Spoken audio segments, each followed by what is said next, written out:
Hablaré sobre los riesgos mecánicos. Se entiende por riesgo mecánico al conjunto de factores físicos que pueden dar lugar a una lesión por la acción mecánica de elementos de máquinas, herramientas, piezas a trabajar o materiales proyectados, sólidos o fluidos.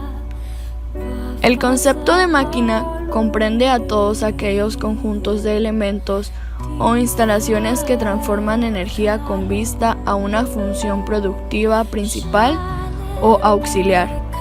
Es común a las máquinas el poseer en algún punto o zona concentraciones de energía, ya sea energía cinética, de elementos en movimiento u otras formas de energía, eléctrica, neumática, etc.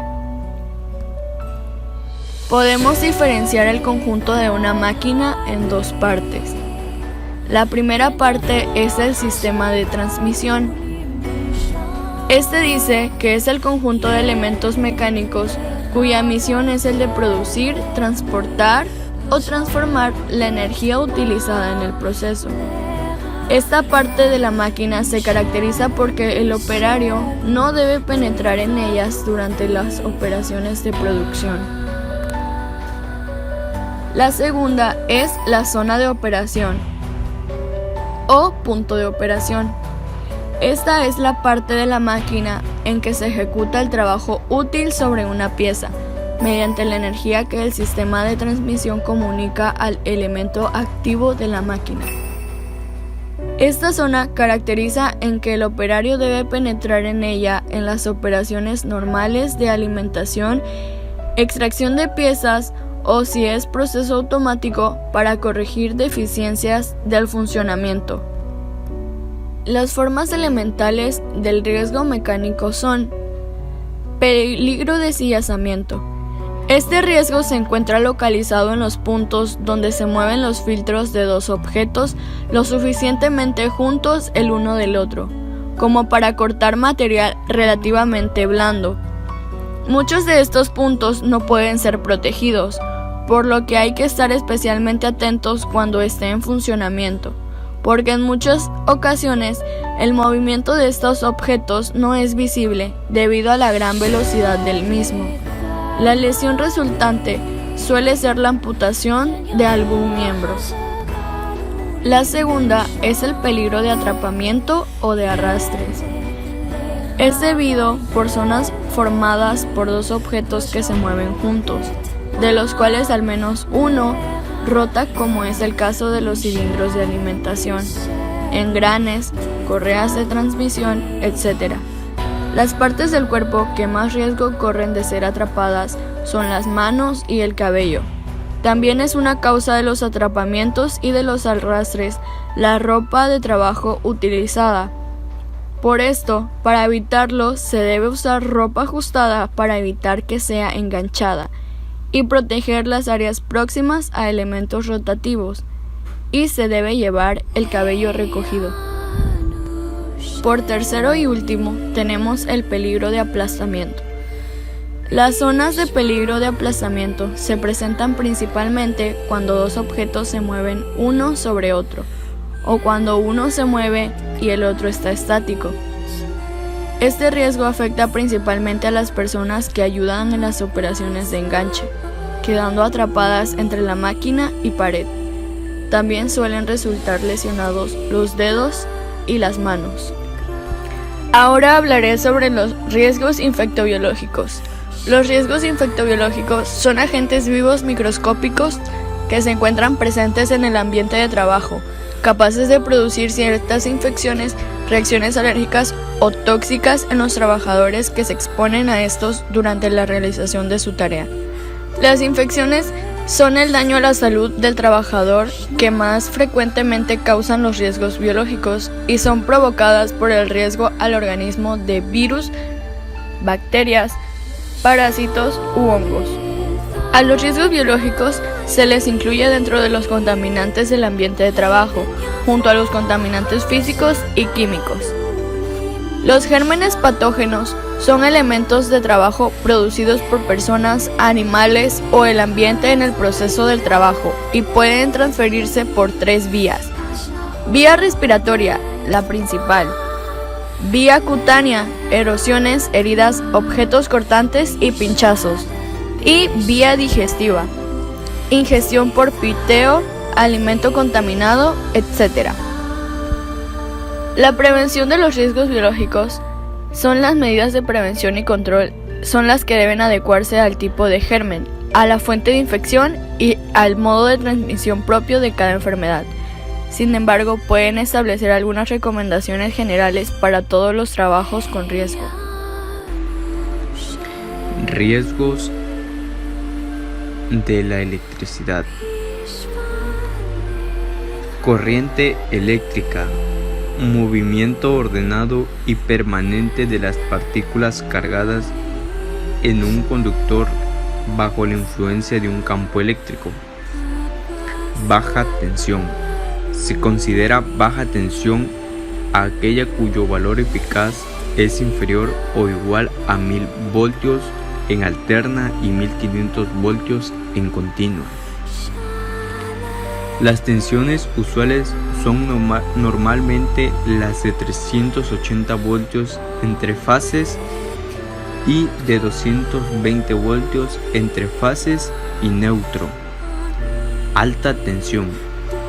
Conjunto de aparatos y circuitos asociados en prevención de un fin particular. Producción, conversión, transformación, transmisión o utilización de energía eléctrica, cuyas tensiones normales sean superiores a 1000 voltios para corriente alterna y 1500 voltios para corriente continua. Conductores activos. Se considera conductores activos en todas instalaciones los destinados normalmente a la transmisión de la energía eléctrica. Riesgo eléctrico. Posibilidad de contacto del cuerpo humano con la corriente eléctrica. Para eso se deben dar las siguientes circunstancias. Número 1. Que el cuerpo humano sea un conductor, o sea, que sea capaz de transmitir energía eléctrica. 2. Que el cuerpo humano forme parte de un circuito. 3. Que exista una diferencia de tensiones entre dos puntos de contacto.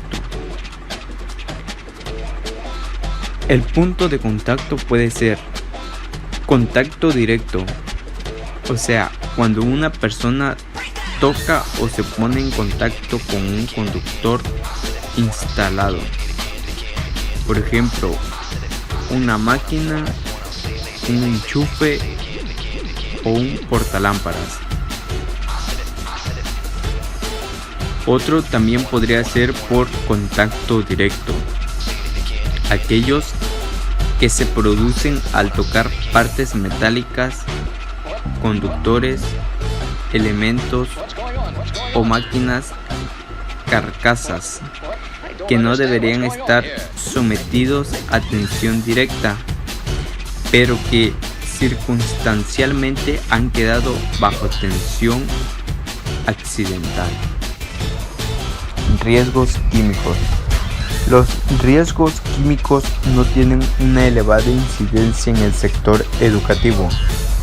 Son más propias de sectores industriales en los que bien se trabaja con sustancias químicas o se producen cantidades de contaminantes tóxicos para la salud de los trabajadores en particular y la población y el medio ambiente en general. No obstante, dentro del sector educativo ocasionalmente se utilizan compuestos químicos, por ejemplo, en labores de limpieza, tratamiento de jardines o en la cocina. contaminante químico. Es toda sustancia orgánica e inorgánica, natural o sintética que durante la fabricación, manejo, transporte, almacenamiento o uso puede incorporarse al aire del ambiente en forma de polvo, humo, gas o vapor, con efectos irritantes y corrosivos. Pueden llegar a ser tóxicos y en cantidades que tengan probabilidades de lesionar la salud de las personas que entran en contacto con ella. Cualquier sustancia química es capaz de producir un daño en el organismo si se absorbe en suficiente cantidad, dependiendo de las vías de entrada en el organismo. La forma en que se presentan son en humo, gases o vapores. Algunos de sus efectos es que pueden ser irritantes, producen inflamación en el tejido donde actúan, principalmente en la piel y mucosas del sistema respiratorio.